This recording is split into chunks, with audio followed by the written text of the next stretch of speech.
me gustaría dedicar el último sermón a la sabiduría de Salomón. Es el último, porque alguno de vosotros debe estar pensando, va a seguir con este tema hasta Navidad. Pero no, este es el último sobre este tema. ¿Y por qué quería dedicar un último sermón? Porque,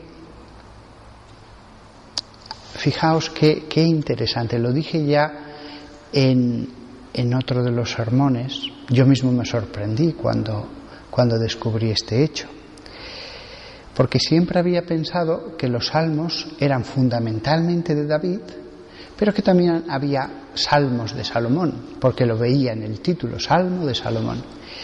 Pero fue para mí una sorpresa ver que de Salomón solo había dos de los 150, mientras que de David al menos son 75.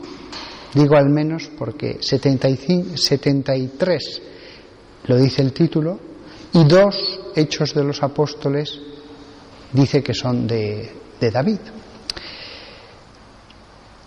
David nunca fue elogiado por una especial sabiduría. David era un guerrero.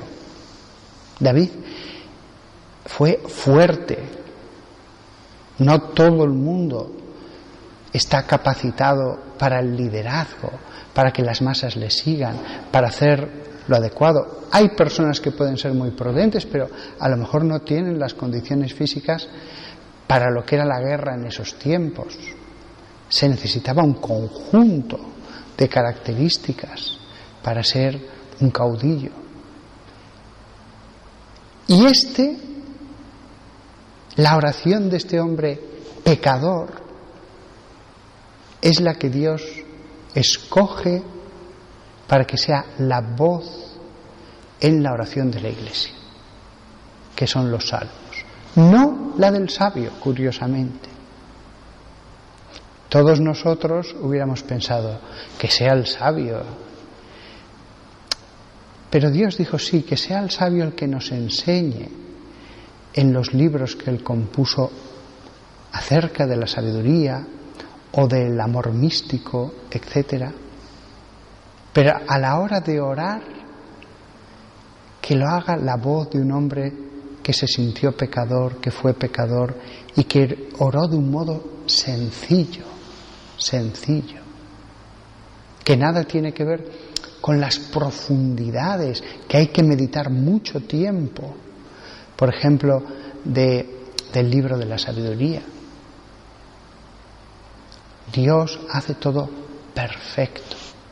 75 salmos frente a 2 del que es elogiado como el sabio, no un sabio. Los libros sapienciales, que ayer lo mencioné pero no dije sus títulos, son 7. Aunque sea un número simbólico, la verdad es que son 7, y así se consideraron desde la época de los judíos en el Antiguo Testamento. El libro de Job, que aunque es un libro histórico, es un libro que refleja hechos históricos, sin embargo, en esencia es un libro sapiencial. El libro de los Salmos, evidentemente. Después vienen los libros de Salomón, Proverbios, que es un libro de proverbios judíos, sencillos, que muestran una sabiduría sencilla, pero que se les puede dar un sentido espiritual. Que si tenían un sentido material, muchos de ellos, en el Antiguo Testamento, pasan a tener un sentido maravilloso, leídos a la luz del Evangelio. El libro del Eclesiastés, cortito, este también es de Salomón. El Eclesiastés, en mi opinión, es el más bello, literariamente hablando, de todos los libros del Antiguo Testamento. Es sustancialmente mejor que cualquier otro, en mi opinión, y da la sensación de que Salomón lo escribió ya al final. Un libro cortito donde se condensa todo, Pero claro, el gran libro de los místicos, del que todos los místicos han sacado un agua pura que les saciaba, que les hacía beber y volver a beber de esa fuente, es el Cantar de los Cantares. El último libro de Salomón es el de la sabiduría. Y el último libro de los 7 libros sapienciales, que lo dije ayer, es el de Jesús ben Sirá, el hijo de Sirá, probablemente un judío del siglo II a.C., el libro del eclesiástico, que se llamó así de tanto que lo leían los eclesiásticos durante una época determinada, creo recordar que en el norte de África. 7 libros que aumentarán la sabiduría. A Salomón Dios le dio la sabiduría, a nosotros nos da las fuentes de agua viva que podemos beber si queremos todos los días o varias veces al día para conseguir esa sabiduría. 7 fuentes de las que podemos beber siempre que queramos. No quería dejar este tema sin volver de nuevo, dado que Salomón rigió el pueblo, a la comparación o la enseñanza de todo esto respecto al obispo en la Iglesia. El obispo como persona de la comunidad cristiana que tiene el encargo de llenarse de sabiduría.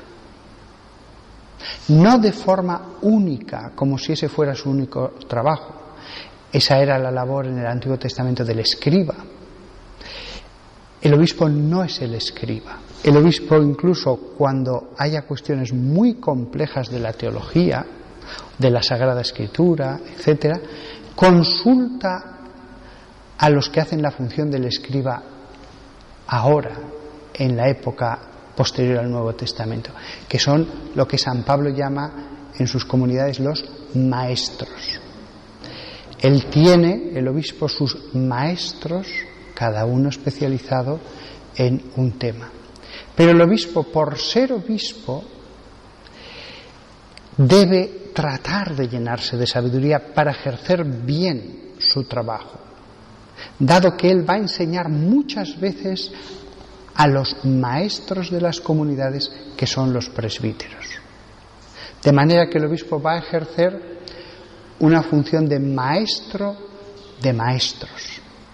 Si está poco lleno de sabiduría, no podrá ejercer bien esa función, por más que él vaya a ejercerla. Esa función, maestro de maestros, solo la ejercerá bien en la medida en que él se haya llenado de sabiduría. ¿Y en la medida que menos? Pues menos bien, eso es así. Pero de hecho, lleno o no de sabiduría, muchas veces él va a enseñar a los maestros y por lo tanto va a ejercer de maestro de maestros. Debería ser el obispo, si no un Salomón, debería intentar llenarse un poco de la sabiduría de Salomón. Al mismo tiempo, la concomitancia con David también es clara. David fue el rey de su pueblo y el guerrero. El obispo va a ejercer no la función de rey, no. Siempre en el Antiguo Testamento, y eso es ratificado en el Nuevo, se divide entre el altar y el trono, entre el sacerdocio y la realeza. Pero sí que podemos ver una comparación con David en cuanto que el obispo rige en lo espiritual a el pueblo de Dios. Todo lo que pueda leer acerca de David le vale para él. Y David logró el trono por ser guerrero. El obispo, si quiere ser rector de los santos, de un pueblo santo, él mismo debe luchar por aumentar su santidad en el campo de batalla que es su alma. Las batallas que debe luchar con armas espirituales es en su propia alma, para lograr más virtudes o incluso heroicas. Y si él logra forjar ese acero en sí mismo, si se ejercita en sí mismo, después podrá luchar otras batallas que pueda haber en contienda con los herejes, en contienda con los poderes civiles que intenten atacarle, etcétera, etcétera. Muchos obispos tendrán que luchar batallas espirituales. Por eso la figura de David tiene tanta enseñanza para el obispo. El obispo debe tener algo de la sabiduría de Salomón, algo de la férrea voluntad y virtudes del rey David. Y el último personaje que resulta tan útil es el de Moisés. Moisés es el tercer personaje que es enseñanza para el obispo. Moisés, David, Salomón. Moisés era el que se presentaba ante el arca de la alianza y Dios le hablaba allí. Es el que se presenta al contacto con Dios, el que cultiva a Dios. Moisés no escribió ningún libro sapiencial. Moisés tiene un salmo, eso sí, tiene un salmo de los 150, pero nunca pasó a la historia como un gran sabio. Es cierto que en la medida en que hay más contacto con Dios y más santidad, aumenta la sabiduría. Eso también es verdad. Pero a veces puede ser más sabio el que es menos santo y ser más santo el que no tiene las capacidades para gobernar un pueblo. Con lo cual, cuando digo que de Moisés también debe aprender, es que tiene unas características propias que son enseñanza para el obispo. El entrar a la tienda de la reunión, el ejercer ese sumo sacerdocio en un pueblo de sacerdotes, el sumo sacerdocio entre sacerdotes. Salomón entraba en el Debir, en el Sancta Sanctorum, los demás no, ni siquiera todos los levitas entraban en esa parte. Aquí hay una gran enseñanza de lo que debe ser todo obispo, no el obispo perfecto, todo obispo debe aprender de Moisés. Debe no ser otro Moisés, porque no podemos los seres humanos aspirar a estas cumbres de ningún modo, pero sí un poco de lo que fueron estas tres figuras, todos los cristianos, pero mucho más el obispo. El obispo en estas tres figuras, en estos tres personajes, ve tres enseñanzas, tres modelos, y dado que todo está en la Sagrada Escritura, tres lugares donde beber estas tres facetas: leyendo y meditando a Moisés, leyendo y meditando a David, leyendo y meditando a Salomón.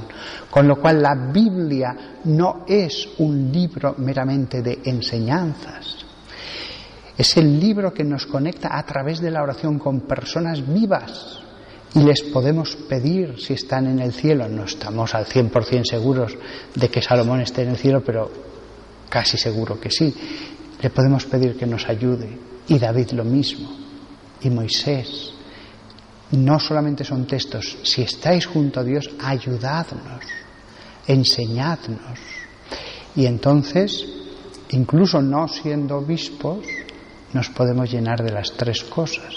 Bien, es verdad que los pobres sencillos cristianos no necesitarán regir un pueblo, ni van a necesitar dar enseñanzas a los maestros, pero todos podemos entrar a la presencia de Dios como Moisés. Que la Virgen María, que estuvo junto al nuevo Salomón, que la Virgen María nos lleve no solo a su hijo, sino también a Moisés, David y Salomón.